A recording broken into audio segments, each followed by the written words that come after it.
iTunes error 13014 can stop you from syncing, updating, backing up, or restoring your iPhone or iPad. In this video, we'll explain what causes this error and how to fix it quickly.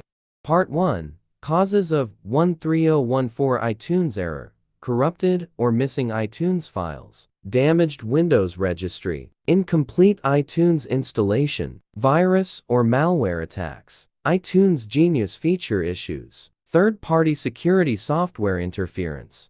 Part 2. iTunes error 13014 fixes. Method 1. Free up hard drive storage space. Method 2. Install the latest version of iTunes. Method 3. Unplug your iPhone or iPad or iPod.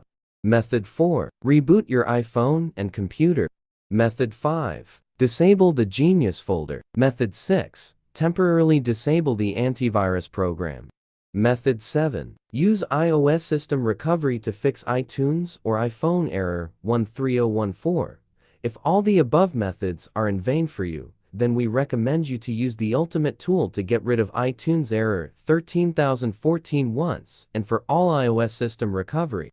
How to fix iPhone or iTunes error 13014 with iOS system recovery. Step 1. Download iOS system repair on your computer. Install and run it directly. Then, go to click More Tools, iOS system recovery from the program interface. Step 2. Connect your iPhone to the computer using authentic Lightning cable. Now, click on Start to go to the next step. Step 3. Check the info of your device on the interface and tap Repair to download firmware for fixing your iPhone. Step 4. As the iOS firmware is downloaded properly, the program will start the fixing process. Wait until the repair process is complete.